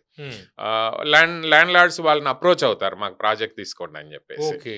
సో వాటి గురించి కూడా కొంచెం ఎక్స్ట్రా పెట్టి కూడా కొంటున్నారు. ఇంకోటి ఏంటంటే వాళ్ళు ఒక ఐకానిక్ బిల్డింగ్ కడదామని కూడా ఒక ప్లాన్ ఉంటుంది. ప్రతి బిల్డర్కి ఏంటంటే నా లైఫ్ స్టైల్లో లైఫ్ టైంలో ఒక మంచి ఒక టాప్ ప్రాజెక్ట్ ఒకటి బిల్డ్ చేద్దామని అలాంటి ప్రాసెస్లో కూడా ఇలా కొంచెం హై ఎండ్ ట్రాన్సాక్షన్లో వాళ్ళు బిడ్ పార్టిసిపేట్ చేసి మంచి ప్రాజెక్ట్ చేస్తారు. దీనివల్లనే ఇవాళ మీకు నియోపోలిస్లో ప్రాజెక్ట్స్ చూస్తే అన్ని మంచి ప్రాజెక్ట్స్ ఉన్నాయి. అంటే దుబాయ్లో ఎలా అయితే ప్రాజెక్ట్స్ ఉంటాయో ఇంటర్నేషనల్ ప్రాజెక్ట్స్ సిమిలర్ స్పెసిఫికేషన్స్ ఇవాళ హైదరాబాద్లో 10,000 to 13,000, 14,000 ప్రైస్లో సిమిలర్ ప్రాజెక్ట్స్ చేస్తున్నారు. ఇన్ టర్మ్స్ ఆఫ్ క్వాలిటీ అవ్వచ్చు, ఇన్ టర్మ్స్ ఆఫ్ డిజైన్. కొన్ని ప్రాజెక్టులు 15,000, 16,000, 17,000 ఎస్ఎఫ్టీ కూడా ఉంటుంది. అవునండి. 20,000 ఎస్ఎఫ్టీ కూడా ఉంటుంది. ఆ బయ్యర్స్ కూడా ఉన్నారు. హైదరాబాద్ మార్కెట్ లో లగ్జరీ సెగ్మెంట్ ఇంకా ఉంది. మీకు తెలుసో తెలియదో ఈ వాళ్ళ కూడా హైదరాబాద్కు ఉన్న స్ట్రెంగ్త్ పొలిటికల్ కాదు, ఇన్ఫ్రాస్ట్రక్చర్ కాదు, ఆర్థిక బలం. మనకున్న హ్యూమన్ క్యాపిటల్ అవ్వచ్చు, ఎంటర్ప్రైజింగ్ నేచర్ అవ్వచ్చు, ఇక్కడ ఉన్న రీసోర్సెస్ అవ్వచ్చు, బిజినెస్ మెంటాలిటీ అవ్వచ్చు. ఇంకోటి ఏంటంటే ఇక్కడ జనాలకు అందరికి కూడా ఒక మన లైఫ్ స్టైల్ పెద్దదిగా కావాలి. అది బాంబేలో కానీ, ఢిల్లీలో కానీ, గుర్గాంలో కానీ, కల్కట్టాలో కానీ అలాంటి లేదు. మన దగ్గరే పెద్ద సైజ్ ఫ్లాట్స్ ఉంటాయి. 2,000 నుంచి 15,000, 16,000 ఎస్ఎఫ్టీ ఫ్లాట్స్. తర్వాత 2 crores నుంచి 40 crores విల్లాస్ కూడా ఇవాళ హైదరాబాద్లో సేల్ అవుతున్నాయి. ఇప్పుడు ఒక రీసెంట్గా ఇంత మార్కెట్లో కూడా రీసెంట్గా ఒక ప్రాజెక్ట్ లాంచ్ చేస్తే 39 crores విల్లాస్ మొత్తము వితిన్ 6 months సోల్డ్ అయిపోయినాయి. అట్లాగే ఇప్పుడు నియోపోలిస్లో అతిపెద్ద ప్రాజెక్ట్ MSN 1 అని ఉంది. ఆల్మోస్ట్ 70% సేల్స్ అయిపోయినాయి. రీసెంట్గా మీరు ప్రెస్టీజ్ అనే గ్రూప్ లాంచ్ చేసింది మంచి ప్రాజెక్ట్ ఒకటి కొల్లూరులో లాంచ్ చేస్తే ఫస్ట్ 3 daysలో 1,700 యూనిట్స్ అలాగే ఉంది. సో శాంతా శ్రీరామ్ అలాగే ఉన్నాయి. సో ఇప్పుడు ప్రాజెక్ట్ ఇప్పుడు కొనేవాళ్ళు ఏం చేస్తున్నారంటే బ్రాండ్ చూస్తున్నారు, ఫ్యూచర్ అప్రిషియేషన్ చూస్తున్నారు, ఉండడానికి కంఫర్టబుల్ లైఫ్ స్టైల్ ఉంటుందా, ప్రీమియం స్పెసిఫికేషన్స్ ఉన్నాయా, మంచి క్లబ్ హౌస్ ఫెసిలిటీస్ ఉన్నాయా, ల్యాండ్స్కేపింగ్ ఎలిమెంట్స్ ఉన్నాయా, వెల్నెస్ రిలేటెడ్ ఫెసిలిటీస్ ఉన్నాయా. ఇంతకు ముందు అంటే ఇల్లు ఒకటే ఉండేది. ఇప్పుడు చూసే ఈ నెక్స్ట్ జనరేషన్ మాత్రము ఈ మంచి అమ్యూనిటీస్, మంచి స్పెక్స్ ఉన్న ప్రాజెక్ట్స్, లగ్జరీ కంఫర్ట్ ఉన్న ప్రాజెక్ట్స్, ప్రీమియం ప్రాజెక్ట్స్, ట్రాక్షన్ ఉన్న ప్రాజెక్ట్స్, బ్రాండ్ ఉన్న ప్రాజెక్ట్స్ లోకి ఎక్కువ ఇన్వెస్ట్ చేయడానికి ట్రై చేస్తున్నారు. ఓకే, రాజశేఖర్ రెడ్డి గారు, ఇందాక మీరు చెప్తూ వాల్యూమ్ బాగా పెరిగింది, అంటే ఎక్కువ ఆదాయం బాగా పెరిగింది, రియల్ ఎస్టేట్ రిజిస్ట్రేషన్స్ పెరిగాయి, అయితే నంబర్ ఆఫ్ కస్టమర్స్ మాత్రం మాత్రం తగ్గారు అంటున్నారు మీరు. అంటే ప్రీమియం, లగ్జరీ ఈ సేల్స్ ఎక్కువగా పెరిగాయి. పెద్ద అవునండి. సెగ్మెంట్. అవును. అయితే ఇప్పుడు మనము చిన్న సెగ్మెంట్ మనం చూద్దాం. అంటే స్టాండ్ అలోన్ ఫ్లాట్స్ కావచ్చు, అవును. లేకపోతే మధ్య తరగతి వాళ్ళ కొనుగోలు ఇవన్నీ కూడా తగ్గిపోయినట్టు మనకు కనిపిస్తుంది. అవును. ఎందుకంటే నంబర్ ఆఫ్ సేల్స్ అవును. తగ్గిపోయింది. అవును. అయితే వీళ్ళ పరిస్థితి చెప్పండి. వీళ్ళ భవిష్యత్ ఏంటి? ఇప్పుడు ఫ్లాట్ కొనుక్కోవాలి అనుకున్న వాళ్ళ పరిస్థితి ఏంటి? సో డెఫినెట్‌గా మోస్ట్ కన్‌ఫ్యూజ్డ్ బయర్ సెగ్మెంట్ ఏంటంటే హ్మ్. Middle class, lower middle class, upper middle class అండి. హ్మ్. వీళ్ళకి అంటే డబ్బులున్నా middle class, lower middle class లేకపోతే అప్పర్ క్లాస్ వీళ్ళని ఎట్లా డిఫైన్ చేస్తారు మీరు? మిడిల్ క్లాస్ అంటే ఏ సెగ్మెంట్‌లోకి వస్తారు వాళ్ళు? ఎక్కడి నుంచి లోవర్ ఎక్కడి మిడిల్ దాకా? క్లాస్ అంటే ఒక అరౌండ్ 30-50 లాక్స్ వాళ్ళు లోయర్ పర్చేస్ మిడిల్. థింగ్ అండి. మిడిల్ క్లాస్ వచ్చేసరికి అరౌండ్ 75 లాక్స్ టు 1.5 క్రోర్స్ దాకా వాళ్ళు అనుకుంటాను. మిడిల్, మధ్య మిడిల్ అండి. తరగతి. ఆ! అలా అప్పర్ అయిపోయింది పరిస్థితి. ఇప్పుడు అలా అయిపోయింది ఆ! రియల్ ఎస్టేట్‌లో. 1.5 నుంచి ఇంకా 3-5 క్రోర్స్ దాకా అప్పర్ మిడిల్ క్లాస్ చేయొచ్చు. ఓకే. 5 క్రోర్స్ అండ్ అబోవ్ మీకు రిచ్ క్లాస్ అనుకోవచ్చు. ఇప్పుడున్న హైదరాబాద్ ఓకే. కరెంట్ మార్కెట్ పరిస్థితిని చూస్తే. మనం అప్పర్ మిడిల్ క్లాస్ ఎందుకంటే వీళ్ళ మీకు గురించి ఇప్పుడు మాట్లాడాం చూడండి, మనం. మీరు కొంపల్లికెళ్ళినా, చందానగర్‌కెళ్ళినా, ఎల్బీ నగర్‌కెళ్ళినా మినిమమ్ 1.2 క్రోర్స్ లేనిది ప్రాజెక్ట్ అంటే మీకు అవును. ఫ్లాట్ దొరకదు. ఈవెన్ హ్మ్. మియాపూర్‌లో కూడా ఒకప్పుడు మోస్ట్ అఫోర్డబుల్ ప్లేసెస్ ఉండేవి. హ్మ్. ఇప్పుడు అక్కడ కూడా ప్రైస్ 6,500, 7,000 అయింది. సో మీరు 2 బెడ్‌రూమ్ కొనుక్కోవాలన్నా 1 క్రోర్ మినిమమ్ స్పెండ్ చేయాలి. హ్మ్. మిడిల్ క్లాస్‌కి 1 క్రోర్ మినిమమ్ స్పెండ్ చేయాల్సి వచ్చిన పరిస్థితి వచ్చింది మీ ఇప్పుడు. అవును. స్టాండ్ అలోన్‌కి వెళ్తే మహా అంటే ఒక 1,000-1,500 రూపీస్ మాత్రమే తక్కువ ఉంది పర్ హ్మ్. ఎస్ఎఫ్‌టీ. హ్మ్. గేటెడ్ కమ్యూనిటీస్‌కి, స్టాండ్ అలోన్‌కి పెద్ద డిఫరెన్స్ కూడా ఇప్పుడు హ్మ్. ముందులాగా లేదు. సో చాలా మంది గేటెడ్ కమ్యూనిటీస్‌కి ప్రిఫర్ చేస్తున్నారు. హ్మ్. సో వీళ్ళు ఎక్కువ కన్‌ఫ్యూజ్డ్ అండి. మిడిల్ క్లాస్ వీళ్ళు కొనాలంటే భయం వీళ్ళకి. హ్మ్. లోన్ తీసుకోవాలంటే భయం వీళ్ళకి. టూ మెనీ ఆప్షన్స్ థింక్ చేస్తారు. Too much of information, too much of research కూడా చేస్తారు. హ్మ్. ఈ వాటిలో డిలే అవుతుంది చాలా కొనడానికి. వాళ్ళకి కన్‌ఫ్యూజన్‌లో కొనట్లేదు. హ్మ్. తర్వాత భయం. సెకండ్ భయం అంటే జాబ్ పోయే భయం ఉంటది. హ్మ్. ఈ ఏఐ అనే భయం వచ్చింది. సో అట్లా ప్లస్ కాస్ట్ ఆఫ్ లివింగ్ బాగా పెరిగిపోయింది. ఒకప్పుడు హైదరాబాద్ అనేది చాలా అఫోర్డబుల్ సిటీ అండి. ఇన్ హ్మ్. టర్మ్స్ ఆఫ్ రెంటల్ వాల్యూస్ కానీ దేనికైనా. ఇప్పుడేమైనాయి, రెంటల్స్ పెరిగిపోయినాయి, కాస్ట్ ఆఫ్ హ్మ్. లివింగ్ పెరిగింది, ఎడ్యుకేషన్ కాస్ట్ పెరిగిపోయింది, ట్రాన్స్‌పోర్టేషన్ కాస్ట్ కన్‌స్ట్రక్షన్ పెరిగిపోయినాయి. కూడా నంబర్ ఆఫ్ ఫ్లాట్స్ బాగా అపార్ట్మెంట్స్ చాలా పెరిగిపోయినట్టున్నాయి కదా ఈ మధ్య? అదే అండి, నంబర్ ఆఫ్ ఫ్లాట్స్, అసెట్స్ కూడా ఇన్వెంటరీ పెరిగిపోయినాయి. ఇన్వెంటరీ పెరిగింది బాగా. ఇన్వెంటరీ పెరిగింది, నంబర్ ఆఫ్ అసెట్స్ కూడా పెరిగినాయి. ఓకే. ఇంతకుముందు ఇల్లు అంటే ఇండిపెండెంట్ హౌస్ లేకపోతే స్టాండ్ అలోన్‌లో ఒక ఫ్లాట్. ఇప్పుడు హ్మ్. అట్లా కాదు కదా! దానిలోనే చాలా ఆప్షన్స్ పెరిగిపోయినాయి. హ్మ్. సెమీ గేటెడ్ కమ్యూనిటీ అంటారు, గేటెడ్ కమ్యూనిటీ అంటారు, అవును. ప్రీమియం ప్రాజెక్ట్ అంటారు, ప్లాటింగ్ హ్మ్. వెంచర్స్ ఉన్నాయి. ప్లాటింగ్‌లోనే మళ్ళీ ఫార్మ్ ల్యాండ్స్, హ్మ్. Weekend homes, senior citizen homes, తర్వాత అసెట్స్‌లో కమర్షియల్‌లో కూడా రెగ్యులర్, రీటైల్ ఇట్లా అసెట్స్ కూడా పెరిగిపోయినాయి. హ్మ్. ఒక్కొక్కరు ఒక్కొక్కటి కొనాలని ఆలోచన చేస్తున్నారు. హ్మ్. సో ఆ నంబర్ ఆఫ్ అసెట్స్ పెరగడము, నంబర్ ఆఫ్ ఆప్షన్స్ పెరగడము, వీటన్నిటి వల్ల కూడా కొంచెము కన్‌ఫ్యూజన్‌లో కొనడం కూడా స్లో అయిపోయింది. ఓకే. రాజశేఖర్ రెడ్డి గారు, గత వారం రోజుల నుంచి మా తెలుగు పాపులర్ టీవీ టీము హ్మ్. హైదరాబాద్ సరౌండింగ్ ఏరియాలో చాలా ఏరియాల్లో మా వాళ్ళు తిరిగారు. హుహు. కోకాపేటలో వాళ్ళు చూస్తుంటే దాదాపు హై రైజ్ బిల్డింగ్స్ 50-70 అవునండి. అక్కడ కన్‌స్ట్రక్షన్ జరుగుతోంది. అవును. కొండాపూర్‌లో స్టాండ్ అలోన్ దాదాపు 50-100 ఉన్నాయి. అవునండి. ఈవెన్ గాజుల రామారంలో కూడా 30-40 ఉన్నాయి. అవును. మియాపూర్‌లో అలాగే ఉన్నాయి. అవునండి. మీకు ఉప్పల్ అలాగే ఉంది. ఉప్పల్ దాటాక కూడా మీకు ఎక్కడో చాలా ఊరు చివర్లో కూడా చాలా కన్‌స్ట్రక్షన్ జరుగుతున్నాయి. అవును. ఎల్బీ నగర్, వనస్థలపురం, కొల్లూరు ఇలా హ్మ్. అన్ని ఏరియాల్లో కూడా ఉన్నాయి. హ్మ్. ఇన్వెంటరీ మీ అంచనా ప్రకారం, ఎందుకంటే మాకన్నా మీరు ఎక్కువగా తిరుగుతూ అవునండి. ఉంటారు. అవును. మీరు అందరితోటి సంప్రదిస్తూ ఉంటారు కాబట్టి ఇన్వెంటరీ ఎంత ఉండొచ్చు? ఇప్పటిదాకా ఖాళీగా ఉన్న ఫ్లాట్స్ అమ్మకానికి ఎన్ని ఉండే అవకాశం ఉంది? ఓన్లీ హై రైజ్ గేటెడ్ కమ్యూనిటీలో నాకు తెలిసి 2,00,000-3,00,000 ఫ్లాట్స్ ఉన్నాయండి. హై రైజ్‌లో.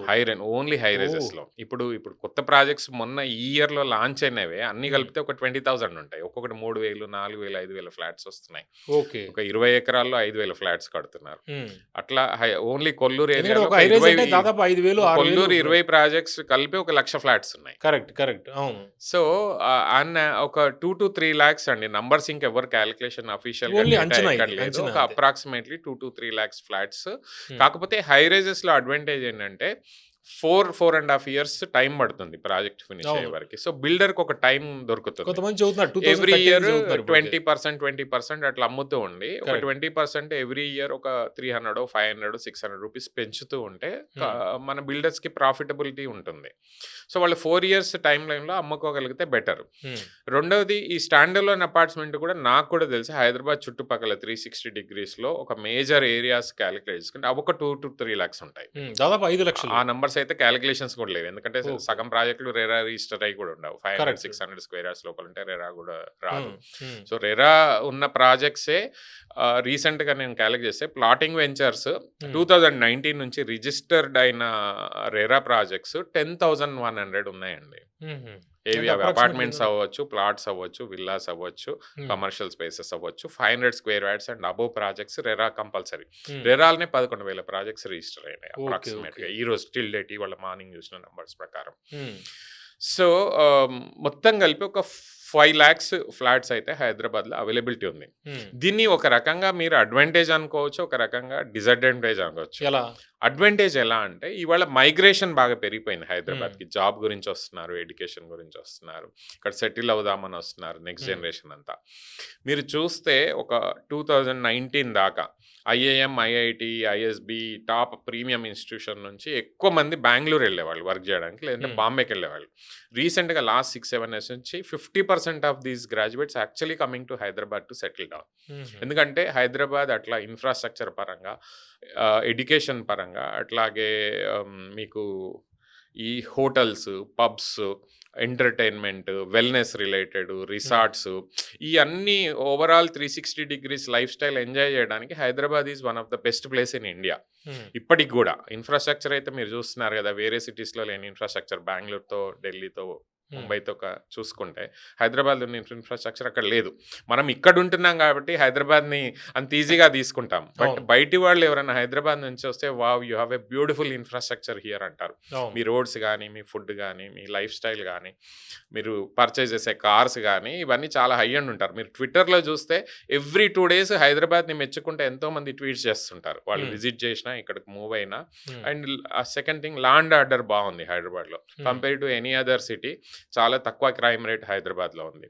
సో ఎంటర్ప్రైజింగ్ ఉంది, startups, weather one of the best weather except summer తప్పితే మిగతా అంతా కూడా బాగుంటుంది. ఇవన్నీ అడ్వాంటేజెస్. సో ఎవరైనా మైగ్రేట్ అవ్వాలంటే, సపోజ్ మనము ఒక సిటీకి మైగ్రేట్ అవ్వాలంటే అక్కడ మీకు రెంటల్కి ఫ్లాట్ దొరకకున్నా, కొనడానికి ఫ్లాట్ దొరికితే ఆ సిటీకి ఎందుకు మూవ్ అవుతారు ఎవరైనా? సో ఇవాళ హైదరాబాద్కి ఎంప్లాయీస్ మూవ్ అవుతున్నారు. ఎన్ఆర్ఐస్ డిఫరెంట్ స్టేట్స్లో నుంచి, ఆంధ్ర నుంచి, తెలంగాణ నుంచి ఎన్ఆర్ఐస్ కూడా ఇవాళ వస్తే 90% ఆఫ్ దెమ్ హైదరాబాద్లో సెటిల్ అవుతున్నారు, ఇక్కడ హౌసెస్ కొనుక్కొని ఇక్కడ ఉండి. డిసడ్వాంటేజెస్ ఏంటి? ఇది ఈ నంబర్ ఆఫ్ యూనిట్స్ ఉండడం వల్లనే కదా ఇక్కడికి వస్తున్నారు, ఇన్ని ఆప్షన్స్ ఉన్నాయి. అట్లాగే ఈ కాంపిటీషన్లో బెస్ట్ ప్రాజెక్ట్స్ బిల్డ్ చేస్తున్నారు మనం. మీరు ఇప్పుడు పూణే, బెంగళూరు ఇక్కడికి వెళ్తా, నేను ప్రాజెక్ట్స్ చూస్తాను, అక్కడున్న ప్రాజెక్ట్స్ కంపేర్ చేస్తే మన టైర్ 2 టాప్ బిల్డర్స్ అక్కడ ప్రాజెక్ట్స్, మన టైర్ 2 బిల్డర్స్ చేసే కన్స్ట్రక్షన్ క్వాలిటీ బెటర్గా ఉంటుంది ఇక్కడ. వీటి కోసము మైగ్రేషన్ కూడా వచ్చి ఇక్కడ మంచి బయట సిటీస్ నుంచి వచ్చిన వాళ్ళు అవ్వచ్చు, బయట సిటీస్ నుంచి కూడా ఈ మధ్య ఇన్వెస్ట్ చేస్తున్నారు హైదరాబాద్లో. ఈ హై రైజెస్, ఇవన్నీ వీడియోస్, డ్రోన్ వీడియోలు, ఇక్కడ ఇన్వెస్ట్ చేసిన వాళ్ళకి అప్రిషియేషన్ వచ్చింది లాస్ట్ 10 yearsలో అనుకొని ఈ మధ్య కొత్త ట్రెండ్ ఏంటంటే బయట సిటీస్ నుంచి కూడా వచ్చి హైదరాబాద్లో ఇన్వెస్ట్ చేస్తున్నారు. ఇప్పుడు ప్రెస్టీజ్, గాడ్రేజ్, బ్రిగేడ్, షోబా ఇట్లాంటి నేషనల్ బిల్డర్స్ కూడా ఈ మధ్య హైదరాబాద్ లో బాగా ఇన్వెస్ట్ చేస్తున్నారు, పెద్ద ప్రాజెక్ట్స్ వస్తున్నారు. వాళ్ళకి హైదరాబాద్ మార్కెట్ పొటెన్షియల్ తెలిసింది. రీసెంట్ గా చెన్నై నుంచి కూడా కాసా గ్రాండ్ అని వచ్చింది, అర్బన్ రైజ్ అని, పెద్ద కంపెనీలు హైదరాబాద్ పొటెన్షియల్ చూసుకొని ఇక్కడికి వస్తున్నారు. సో ఇదంతా కూడా నేషనల్ లెవెల్లో అటెన్షన్ వచ్చింది. అంటే ఒక దుబాయ్కి వరల్డ్లో అయితే ఎట్లాంటి అడ్వాంటేజ్ ఉందో ఇండియాలో హైదరాబాద్కి అట్లాంటి లొకేషనల్ అడ్వాంటేజ్ ఉంది, సెంటర్లో ఉంది, ఇన్ఫ్రాస్ట్రక్చర్ ఉంది, మంచి ఎయిర్పోర్ట్ ఉంది, ఎంటర్ప్రైజింగ్ పీపుల్ ఉన్నారు ఇక్కడ. సో అండ్ బిజినెస్ కూడా చాలా ఫ్రీగా చేసుకుంటారు కంపేర్ టు అదర్ సిటీస్. ఇక్కడ ఎవరు బిజినెస్లో పెద్ద పొలిటికల్ ఇంటర్ఫీరెన్స్ అనేది చాలా తక్కువ. సో ఇవన్నీ అడ్వాంటేజెస్ ఉన్నాయి. సో డిసడ్వాంటేజెస్ ఏంటంటే ఆబ్వియస్గా బిల్డర్స్ ఇన్ని యూనిట్స్ సేల్ అవ్వకపోతే వాళ్ళకి రేపు ఇంట్రెస్ట్లు పెరిగిపోతాయి, అప్పులు పెరిగిపోతాయి. ఇది కొంచెం ఆర్గానిక్ గ్రోత్ ఉంటే బాగుంటుంది, రాదర్ దాన్ యూనో ఇప్పుడు మార్కెట్ బాగుందని చెప్పేసి అందరూ టూ మెనీ ప్రాజెక్ట్స్ స్టార్ట్ చేయడం కన్నా ఒక ప్లాన్డ్గా ఈ ప్రాజెక్ట్స్ చేయగలిగితే, క్వాలిటీ ప్రాజెక్ట్స్ చేయగలిగితే బెటర్. ఇంకా ఫ్యూచర్లో ఏంటంటే క్వాలిటీ మీరు ఇవ్వలేకపోయినా, మంచి ప్రాజెక్ట్ చేయలేకపోయినా ఈ మధ్య సేల్స్ జరగవు. ఫ్యూచర్లో బిల్డర్స్ కూడా ఆలోచించుకోవాల్సింది ఏంటంటే జనాల రిక్వైర్మెంట్స్ మారినాయి, వాళ్ళ ఆలోచన విధానం మారింది, వాళ్ళకి కావాల్సిన రిక్వైర్మెంట్స్ మారినాయి. కంఫర్టబుల్ లైఫ్ స్టైల్ కావాలి, ప్రీమియం లైఫ్ స్టైల్ కావాలని వాళ్ళ మిడిల్ క్లాస్ ఫ్యామిలీస్ నుంచి వచ్చిన వాళ్ళు కూడా అనుకుంటున్నారు. ఈవెన్ నెక్స్ట్ జనరేషన్ కిడ్స్ కూడా ఈ సోషల్ మీడియా ప్రభావం అవ్వచ్చు, వాళ్ళకి ఎర్లీ స్టేజ్లో నాలెడ్జ్ రావడం అవ్వచ్చు, వీటన్నిటి వల్ల ఇప్పుడున్న builders quality output, quality buildings, quality construction, మంచి స్పెసిఫికేషన్స్తో ఒకవేళ కన్స్ట్రక్షన్ చేయకపోతే రేపు సేల్స్లో చాలా ఇబ్బంది ఓకే అయితే రాజశేఖర్ అవుతుంది. గారు, ఇప్పుడు ఇల్లు కొనొచ్చా కొనకూడదా దీని గురించి మనం మాట్లాడదాం. అంటే కొనుగోలు టైంలో రెండు రకాలు ప్రధానంగా నా దృష్టిలో ఉన్నవి ఏంటంటే, ఒకటేమో ఉండడానికి, రెండోదేమో ఇన్వెస్ట్మెంట్ పర్పస్. అయితే ప్రస్తుతం ఉన్న ఆ టైంలో ఎటువంటి నిర్ణయం తీసుకోవాలి? ఇన్వెస్ట్మెంట్ చేయాలనుకున్న వాళ్ళు ఇన్వెస్ట్మెంట్ చేయొచ్చా, లేకపోతే ఇల్లు కొందాము ఇప్పుడు అనుకున్న వాళ్ళు కొనొచ్చా? ఇప్పుడు రియల్ ఎస్టేట్ ఇన్వెస్ట్మెంట్ అనేది లాంగ్ టర్మ్ అండి. హైదరాబాద్లో ఎవరైతే 5 years 10 years 15 years వాళ్ళ అసెట్స్ హోల్డ్ చేసుకున్నారో ఎవ్రీబడి మేడ్ మనీ. హైదరాబాద్లో ఇవాళ కూడా 70% రిచ్ పీపుల్ ఎవరైనా పైసలు సంపాదించారంటే రియల్ ఎస్టేట్ వల్లనే దే మేడ్ మనీ. ఇంకో ఆప్షన్ లేదు ఇక్కడ. ఐటీ ఉంది, రియల్ ఎస్టేట్ ఉంది, కొన్ని ఫార్మా, బీటీ, ఈ మధ్య డిఫెన్స్, ఇవి తప్ప మనకు పెద్ద ఇండస్ట్రియల్ ఎవల్యూషన్ కూడా ఇక్కడ ఏం జరగలేదు వేరే ఫీల్డ్స్లో. మ్యానుఫ్యాక్చరింగ్లో చాలా తక్కువ ఇక్కడ. ఈ టైంలో కరెక్ట్ సరైన టైమేనా ఇప్పుడు కొనుగోలు చేయాలనుకున్న వాళ్ళు? ఇప్పుడండి మీకు బ్యాంకులో మనీ ఉంటే, మీ దగ్గర మనీ ఉంటే, ఆర్ మీకు పేయింగ్ కేపబిలిటీ ఉంటే, బ్యాంక్ లోన్ తీసుకొని పర్చేజ్ చేయగలిగితే this is the right time. Buyers market అంటే ప్రైసెస్ పెరగట్లేదు. లాస్ట్ 1.5 year నుంచి ప్రైసెస్ పెరగలేదు. కొంత వెయిట్ చేయాలంటారా? ఇంకా కొద్దిగా తగ్గే అవకాశం ఏదైనా ఉందా? ఇప్పుడే కరెక్ట్ టైం అండి మీకు మనీ ఉంటే. నేను అనేది ఏంటంటే this is a buyers market అంటారు. మార్కెట్ బాగా అప్పున్నప్పుడు every investor will come, every rich person will come and by. Every person ఆ టైంలో నేను వచ్చి ఇన్వెస్ట్ చేద్దాం అనుకుంటారు. కానీ ఈ టైంలో మీకు మనీ ఉంటే, మీకు కేపబిలిటీ ఉంటే, బ్యాంక్ లోన్ కేపబిలిటీ ఉంటే మీకు తక్కువ ప్రైస్లో వస్తుంది.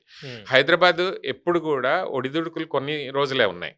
అంటే అప్స్ అండ్ డౌన్స్ అక్కడక్కడ వచ్చినాయి, కానీ ఎప్పుడు కూడా మార్కెట్లో ప్రైసెస్ తగ్గలేదు. మీకు 2004 నుంచి చూస్తే 2009 దాకా పీక్లోకి వెళ్ళింది, 9 to 14 స్లోగా ఉంది, 15 to 24 దాకా ఆల్మోస్ట్ 9 years ర్యాలీ మొత్తం. ఎక్కడ కూడా మార్కెట్ అనేది డౌన్ లేదు. కోవిడ్ అప్పుడు బాగా తగ్గిపోతుంది అనుకున్నారు, కానీ కోవిడ్ తర్వాత రియల్ ఎస్టేట్ 2024 దాకా పెరిగింది. సో మీకు ఇప్పుడైతే ఏదైతే స్లో డౌన్ ఉందో ఇది టెంపరీ. మేబీ ఇంకొక 1 year, ఇంకొక 6 months, 1 year, 1.5 year ఉండొచ్చు. మీరు ఒక 5 years 10 years హోల్డ్ చేసుకునే కెపాసిటీ ఉంటే, మీకు మనీ ఉంటే ఇప్పుడు కొనడం కరెక్ట్. రెసిడెన్షియల్ అయినా, ప్లాట్స్ అయినా, ల్యాండ్స్ అయినా. కానీ కొనే ముందు రీసెర్చ్ అనేది చాలా ఇంపార్టెంట్. ఎక్కడ లొకేషన్ అడ్వాంటేజ్ ఉంది, ఎప్పుడు ఫ్యూచర్లో అక్కడ ప్రాజెక్ట్స్ వస్తాయి, ఎక్కడ రోడ్ కనెక్టివిటీ పెరుగుతుంది, ఎక్కడ ఐటీ కంపెనీస్ వస్తున్నాయి, ఎక్కడ వేరే ఫ్యాక్టరీస్ వస్తున్నాయి, లేదు గవర్నమెంట్ ఇనిషియేటివ్స్ ప్రాజెక్ట్స్ ఎక్కడ వస్తున్నాయి. ఫర్ ఎగ్జాంపుల్ ఇప్పుడు FCDA అని రేవంత్ రెడ్డి గారు వచ్చినాక దాని మీద ఫార్మాసిటీని కన్వర్ట్ చేసి FCDA డెవలప్ చేస్తున్నారు. అక్కడ ఒక ట్రాక్షన్ అనేది వచ్చింది. ఇప్పుడు హైదరాబాద్లో వెస్ట్ సైడ్ తర్వాత ఎక్కువ కొంటుంది సౌత్ సైడ్ లోనే. ఈ రోజు కూడా అక్కడ మార్కెట్ ఉంది. రీసెంట్ గా లాస్ట్ 1.5 year లో ఒక 70 విల్లా ప్రాజెక్ట్స్ లాంచ్ అయినాయి. అట్లాగే ఒక 100+ ప్లాటింగ్ వెంచర్స్ అక్కడ స్టార్ట్ అయినాయి. అగ్రికల్చర్ ల్యాండ్స్ కూడా ట్రాన్సాక్షన్స్ అవుతున్నాయి, కానీ ప్రైస్ పెరగట్లేదు. దట్స్ ట్రాన్సాక్షన్స్ అవుతున్నాయి అక్కడ ఏరియాలో. అట్లాగే కొంపల్లి, మేడ్చల్ ఏరియా కూడా బాగానే అవుతున్నాయి. సో ఈ టైం అయితే కరెక్ట్, మీకు డబ్బులు ఉంటే కొనుక్కోవడానికి this is the right time. Definite గా నెక్స్ట్ 5 years లో మీకు 2x అయ్యే ఛాన్సెస్ ఉన్న ల్యాండ్స్ బ్యాంక్ ఎక్కడ ఉందంటే హైదరాబాద్లో మీరు west side of the city, మీరు పటాన్చెరు నుంచి సంగారెడ్డి దాకా కొనుక్కోవచ్చు, శంకర్పల్లి నుంచి మౌన్పేట దాకా కొనుక్కోవచ్చు. ఇటు వికారాబాద్ రోడ్ కూడా 6 lanes అవుతుంది. అంటే ప్లాట్లా మీరు చెప్పేది? ప్లాట్ కొనొచ్చు, అగ్రికల్చర్ ల్యాండ్స్ కొనొచ్చు. తర్వాత మీకు తుక్కుగూడ ఏరియాలో, తుక్కుగూడ నుంచి FCDA ఏరియా కానీ రీసెంట్గా ఒక 300 feet Ratan Tata express highway build అవుతుంది మన రావిర్యాల నుంచి FCDA మీదుగా. Actually it connects to Amaravati ఫ్యూచర్లో. ప్రస్తుతానికి first 40-45 kilometers already work start అయింది BT రోడ్, ఆ రోడ్లో కానీ. తర్వాత ఇవన్నిటి తర్వాత ఈస్ట్ సైడ్ మన కొంపల్లి నుంచి మేడ్చల్ దాటేదాకా బాగా డెవలప్ అవుతుంది. ఎక్కడైతే హైదరాబాద్ హైవేస్ కనెక్ట్ అవుతున్నాయో, ఎక్కడైతే రింగ్ రోడ్ కనెక్ట్ అవుతుందో, ఎక్కడైతే రింగ్ రోడ్ ఎగ్జిట్స్ ఉన్నాయో, తర్వాత ఎక్కడైతే రేడియల్ రోడ్స్ బిల్డ్ అవుతున్నాయో, ఎక్కడైతే RRR వస్తుందో ఆ ఏరియాస్ అన్ని కూడా సేఫ్ ఇన్వెస్ట్మెంట్ జోన్స్. అంటే ఈ మధ్య మనం చాలా ప్రచారం జరుగుతుంది ఫామ్ విల్లాస్ అనేది. అవునండి. దాని జోలికి వెళ్ళొచ్చు అంటారా? అయితే ఇది పోస్ట్ కోవిడ్ తర్వాత చాలా మందికి ఆ కోవిడ్ భయంతో ఒక 9 మంత్స్ భయంలో ఉన్నాం కదా! ఆ భయం ఉన్నప్పుడు ఏమనుకున్నారంటే సిటీలో ఉండడం ఇబ్బంది. మాకు ఈ కోవిడ్ లాంటి రేపు ఫ్యూచర్‌లో ఇలాంటి వైరస్‌లు వ్యాప్తి చెందితే ఎక్కడుండాలి? సిటీలో ఉంటే కష్టంగా ఉంటదని కోవిడ్ తర్వాత చాలామంది వీకెండ్ హౌసెస్, ఫార్మ్ ల్యాండ్స్ అట్లా అగ్రికల్చర్ ల్యాండ్స్ మాకుండాలని చాలామంది ఎళ్లి ఔట్‌స్కర్ట్స్‌లో కొనుక్కున్నారు. ఒక 1, 2 ఇయర్స్ తర్వాత అది ఫేడ్ అయిపోయింది ఇప్పుడు. ఓహ్! ఇప్పుడు లేదు, మార్కెట్ లేదు. ఇప్పుడు ఫెయిల్యూర్ ఫార్మ్ కాన్సెప్ట్ ప్రాజెక్ట్స్ అది. కానీ ఒక first 2 years, 3 years farm land చేసుకున్న వాళ్ళందరికీ మంచి సేల్స్ అయినాయి. హ్మ్. కానీ ఇప్పుడు చేస్తే సేల్స్ అవ్వట్లేదు. హ్మ్. అగ్రికల్చర్ ల్యాండ్ కొనడం బెటర్ ఫార్మ్ ల్యాండ్ కన్నా. హ్మ్. అంటే in terms of investment advice చూసుకుంటే hmm. It's nothing but an agriculture land divided మట్టి రోడ్‌లేస్తారు. హ్మ్. మీరు డబుల్ ద ప్రైస్ కొనాల్సొస్తది. అంటే 2 క్రోర్స్ పర్ ఎకర్ ఉన్న ప్రాపర్టీలో ఫార్మ్ ల్యాండ్‌కెళ్తే వాళ్ళు 4 క్రోర్స్, 4.5 క్రోర్స్ వచ్చేటట్టు వాళ్ళు ప్లాన్ అంటే చేసుకుంటున్నారు. ఫార్మ్ ల్యాండ్ రన్ చేస్తున్న వాళ్ళు ప్రమోటర్ ఎవరున్నారో వాళ్ళకి లాభం తప్ప జనాలకి వాళ్ళకి లాభం లాభం లేదు. తప్పితే జనాలకు లాభం లేదు. ఇవాళ ఆ. 2023, 24, 25లో కొన్న ఫార్మ్ ల్యాండ్స్ హ్మ్. ఆ రేటు కూడా రావట్లేదు అమ్ముదామంటే. అవునా? అవును. చాలా మందికి ఆ ప్రాబ్లమ్ ఉంది. కొనడానికి కూడా ఎవరు రావట్లేదు. ఓకే. ఎందుకంటే అది లీగల్ లేఅవుట్ కాదు ఫస్ట్. హ్మ్. రెరా అప్రూవ్డ్ కాదు. హ్మ్. ఇప్పుడు ఈ రెరా రావడం అనేది ట్రాన్స్పరెన్సీ పెరిగింది. రెరా ఇవన్నీ ఉన్నా కూడా అక్కడ లేదు, అంత వర్త్ లేదు. భవిష్యత్తు ఉండదు. భవిష్యత్తులో ఇంకా ఫ్యూచర్‌లో కూడా ఫార్మ్ ల్యాండ్స్ సిటీకి దగ్గరగా ఉంటే హ్మ్. మీకు ఫార్మ్ ల్యాండ్ ఉండాలి, వీకెండ్ హోమ్ ఉండాలి, మీరు మెయింటైన్ చేయగలరు అంటే కొనుక్కోవచ్చు తప్పితే హ్మ్. అప్రిషియేషన్ పరంగా దానికి ఇప్పుడు ఏం వాల్యూ లేదు. ఓకే. చాలా పెద్ద పెద్ద ప్రాజెక్ట్స్ వచ్చాయి. 100, 200 ఎకర్స్‌లో ఫార్మ్ ల్యాండ్ ప్రాజెక్ట్స్. హ్మ్. అందులో ఇప్పుడు అమ్మడం చాలా ఇబ్బంది అయిపోతుంది. ఎవరన్నా హ్మ్. ఇన్వెస్ట్‌మెంట్ కోసం కొన్న వాళ్ళకి ఇప్పుడు అమ్మడం అనేది ఇబ్బంది అవుతుంది. అన్లెస్ ఇంటిల్ మీకు ఏదైనా చిన్న ఫార్మ్ పెట్టుకోవాలి. హ్మ్. వీకెండ్ అక్కడికెళ్ళి గడపాలి. ఆ పేషెన్స్ ఉంది అంటే మాత్రం ఫార్మ్ ల్యాండ్స్ దాంతో కొనుక్కోవాలి. ఏదో మనకి డబుల్ అయిపోతుంది, మనకి త్రిబుల్ దాని అయిపోతుంది ప్రైస్ అట్లా లేదు. అప్రిషియేషన్ వస్తదని ఫార్మ్ ల్యాండ్ కొన్న వాళ్ళు మాత్రము ఇబ్బంది పడతారు. ఓకే. రాజశేఖర్ రెడ్డి గారు, ఇందాక మీరు చెప్తూ మిడిల్ క్లాస్ గురించి మాట్లాడారు. బిలో మిడిల్ క్లాస్ గురించి మాట్లాడారు. బిలో మిడిల్ క్లాస్ అంటే 40 లక్షల నుంచి 60 లక్షల రూపాయలు ఫ్లాట్ కొనుగోలు. 60 లక్షల నుంచి హ్మ్. రూ. 1,00,00,000 దాకా వాళ్ళని అవునండి. మిడిల్ క్లాస్‌గా మీరు చెప్పారు. ఇప్పుడు ఈ బిలో మిడిల్ క్లాస్ వీళ్ళు ఫ్లాట్ కొనాలంటే ఎఫ్ఎల్ఏటీ ఫ్లాట్ ఇది కొనాలంటే ఏ ఏరియాలో కొంటే బెటరు? ఇన్వెస్ట్‌మెంట్ పర్పస్ ఈ రోజు కూడా వెస్ట్ సైడ్ ఆఫ్ ద సిటీయే బెస్ట్ ఇన్వెస్ట్మెంట్ అండి. ఏరియాస్. కొల్లూరు, మోకిల, తెల్లాపూరు, ఉస్మాన్ నగర్, పాటి, వెలిమల ఇవన్నీ ఏంటంటే ఈ కోకాపేట్కి దగ్గరగా హ్మ్. ఒక 15-20 మినిట్స్ డిస్టెన్స్లో ఉండడం వల్ల అక్కడ చాలా మంచి ప్రాజెక్ట్స్ వస్తున్నాయి. హ్మ్. అక్కడ ఇప్పటికి కూడా 1,00,00,000 రేంజ్లో మీకు ఫ్లాట్స్ దొరుకుతున్నాయి టైర్ 1 బిల్డర్స్లో. హ్మ్. టైర్ 2 బిల్డర్స్కి వెళ్తే 70 నుంచి 1 crore మధ్యలో ఫ్లాట్స్ అప్రిసియేషన్ కూడా దొరుకుతాయి. ఉంటుందంటారు భవిష్యత్తులో. డెఫినెట్‌గా ఫ్యూచర్‌లో ఆ ఏరియా అప్రిషియేట్ అవుతుంది. ఎందుకంటే ల్యాండ్ పెరుగుతుంది. రీసెంట్‌గా హ్మ్. కొల్లూరులో ఆక్షన్ అయినప్పుడు 56 క్రోర్స్‌కి ఒక హ్మ్. కంపెనీ కొంది. పెద్ద కంపెనీ ప్రెస్టీజ్ కూడా ఒక 45 క్రోర్స్ కొంది. హ్మ్. అక్కడ ల్యాండ్ వాల్యూస్ పెరుగుతున్నాయి. ల్యాండ్ వాల్యూ పెరిగినప్పుడు ఆటోమేటిక్‌గా మీకు ఫ్లాట్ కాస్ట్ కూడా పెరుగుతాయి. హ్మ్. ఫ్యూచర్‌లో కన్‌స్ట్రక్షన్ కాస్ట్ ఇంకా పెరుగుతది. ఈ రోజు ఏదైతుందో ఎవ్రీ ఇయర్ 10% రేంజ్‌లో కన్‌స్ట్రక్షన్ కాస్ట్ పెరుగుతుంది కాబట్టి ఫ్యూచర్‌లో ఎవ్వరు కూడా ఫ్లాట్స్ హ్మ్. తక్కువ కాస్ట్‌లో ఇచ్చే పరిస్థితి లేదు. సో, అందుగురించి this is the right time. ఈ టైంలో మీకు కొంచెం డిస్కౌంట్స్ వస్తున్నాయి. ఒకవేళ డబ్బులుంటే మాత్రం కొనగలిగే పరిస్థితులుంటే మాత్రం డెఫినిట్‌గా మీరు ఇప్పుడెళ్ళి బిల్డర్స్‌ని బార్గెయిన్ చేసి కొనుక్కుంటే బెటర్. హ్మ్. ఇప్పుడు ఈ ఉప్పల్ సైడ్ వస్తున్నాయి కదా! వాటిలిది ఎట్లా ఉంటుంది? వాటిల గురించి చెప్పండి. అదే విధంగా మియాపూరు, అదే అండి. ఇప్పుడు గాజుల బెస్ట్ రామారం ఇన్వెస్ట్‌మెంట్ ఇటువైపు, అక్కడైతే బాచుపల్లి, నెక్స్ట్ చందానగర్, యాహ్! నిజాంపేట్ వీటిల గురించి. ఏదైనా హైదరాబాద్‌లో ఏంటంటే ఈ రియల్ ఎస్టేట్ డెవలప్‌మెంట్ అంతా వెస్ట్ సెంట్రిక్ అయిందండి. ఓహ్! ఇప్పుడు పెద్ద సిటీలు ఏవైనా ఒక్క side of the city grow అవుతుంది. అది హుహు. మీరు ఏ కంట్రీ అయినా తీసుకోండి. శాన్ ఫ్రాన్సిస్కో అవ్వచ్చు, టోక్యో అవ్వచ్చు, టాప్ సిటీస్ ఏదైనా. హ్మ్. ఒక హైదరాబాద్‌లో అది వెస్ట్ సైడ్ అన్‌ఫార్చునేట్‌లీ. హ్మ్. సో, వెస్ట్ సైడ్‌లోనే ఈ ఐటీ పార్క్స్, కంపెనీస్, ఈ హై రైజ్ టవర్స్ ఇవన్నీ రావడం, మాల్స్, హాస్పిటల్స్, బెటర్ ఇన్‌ఫ్రాస్ట్రక్చర్ ఉండడం వల్ల చాలామంది వెస్ట్ సైడ్‌లోనే కొంటున్నారు. హ్మ్. హైదరాబాద్‌లో అది కాకుండా ఇప్పుడు అప్రిషియేషన్ మీకు ఫ్యూచర్‌లో కావాలనుకుంటే సౌత్ సైడ్ కొనుక్కోవాలి. హ్మ్. శంషాబాద్ దగ్గర నుంచి స్టార్ట్ చేస్తే తుక్కుగూడ, రావిర్యాల, కొంగరకలాన్ దాకా. హ్మ్. ఇప్పుడైతే విల్లాస్, ప్లాట్స్ అవుతున్నాయి. హ్మ్. ఒక 1.5 ఇయర్‌లో అక్కడ కూడా పెద్ద కంపెనీస్ ఆల్రెడీ ల్యాండ్ అక్వైర్ చేశారు. ప్రాజెక్ట్స్ మార్కెట్స్‌లో ఉండడం వల్ల లాంచ్ చేయట్లేదు. హ్మ్. బట్ 1.5 ఇయర్, 2 ఇయర్స్‌లో మార్కెట్ అప్ అయితే అక్కడ పెద్ద బిల్డర్స్ కూడా అక్కడ హ్మ్. ఎందుకంటే మీకు గచ్చిబౌలికి 30 మినిట్స్ డిస్టెన్స్‌లో మీకు తుక్కుగూడ ఉంటే 25 మినిట్స్‌లో కొల్లూరుంది. సో, ఆ హ్మ్. 2 బెస్ట్ మార్కెట్స్ ఇప్పుడు అప్రిషియేట్ కావడానికి. హ్మ్. మిగతాయన్నీ గూడా లొకేషనల్ మీకు ఇష్టమైతే కొనే ప్రాంతాలే. ఇన్వెస్ట్‌మెంట్ పర్స్పెక్టివ్ గాదు. హ్మ్. ఇప్పుడు నిజామాబాద్ ఆ ఏరియా నుంచి వచ్చిన వాళ్ళంతా గూడా కొంపల్లి, మేడ్చల్ ఆ ఏరియాలో ఉంటారు. ఆర్ సికింద్రాబాద్లో బిజినెస్ చేసే వాళ్ళు ఆ ఏరియాలో ఉంటారు. ఉమ్, వాళ్ళు అక్కడ కొంటారు, వాళ్ళు అక్కడ ఉంటారు. అక్కడ ఎందుకంటే వాళ్ళకి అక్కడ బిజినెస్ కానీ అక్కడ ఎంప్లాయ్మెంట్ కానీ ఉండొచ్చు. అవును అట్లాగే same case with LB Nagar, Vijayawada నుంచి వచ్చిన వాళ్ళు కానీ నల్గొండ సైడ్ నుంచి వచ్చిన వాళ్ళు కానీ అవన్నీ కూడా ఆ హైవే సెంట్రిక్, అక్కడ ఉన్న ఆ ఏరియాలో అటు నుంచి వచ్చేవాళ్ళు అక్కడ ఉంటున్నారు. వాళ్ళకు ఉండే లొకేషనల్ అడ్వాంటేజ్, వాళ్ళ Hmm. ఊరికి వెళ్ళాలి అనే వాళ్ళు మాత్రమే ఆ ఏరియాలో ఇన్వెస్ట్ చేస్తున్నారు. ఉమ్, బట్ ఎలాంటి సిటీ లొకేషన్ మీద ప్రేమ లేని వాళ్ళు అయితే అందరూ వచ్చి వెస్ట్ సైడ్లోనే కొంటున్నారు ఇప్పుడు. Okay even other part of the సిటీస్లో ఇప్పుడు రిచ్ అయిన వాళ్ళు, కొంచెం వాళ్ళకి లైఫ్ స్టైల్ పెరిగితే, డబ్బులు ఎక్కువ వస్తే వాళ్ళందరూ కూడా మళ్ళీ వెస్ట్ సైడ్లో వచ్చుకుంటున్నారు. ఉమ్, మళ్ళీ ఎందుకంటే ఇక్కడ బెటర్ హౌసెస్ ఉన్నాయి, బెటర్ విల్లాస్ ఉన్నాయి, బెటర్ ఫెసిలిటీస్ ఉన్నాయి, better Hmm. Hospitals, schools, social infra, pubs, అన్ని రెస్టారెంట్స్ అవును ఇవన్నీ ఉన్నాయి. కాబట్టి స్లోగా migration is coming towards west అన్ని సైడ్స్ నుంచి. ఉమ్, ఇంకా మిడిల్ క్లాస్కి కొంచెం ఇంకా బెటర్ లొకేషన్స్ అంటే మియాపూర్, బాచుపల్లి ఈ ఏరియాస్, ఎందుకంటే అవి కూడా మళ్ళీ 15-20 minutes, 15 kilometers, 20 kilometers ఫ్రమ్ హైటెక్ సిటీ కాబట్టి ఉమ్, ఆ ఏరియా కూడా బాగా డెవలప్ అవుతుంది. Chandanagar, Miyapur, Ameenpur up to Patancheru దాకా గ్రోత్ ఉంది, ఎందుకంటే రింగ్ రోడ్ కనెక్ట్ అవుతుంది. అవును ఇంకా ఫ్యూచర్లో ఏంటంటే ఎక్కడైతే రింగ్ రోడ్ ఎగ్జిట్ ఉందో, హైదరాబాద్ మొత్తం ring road centric development real అవును. ఎస్టేట్లో.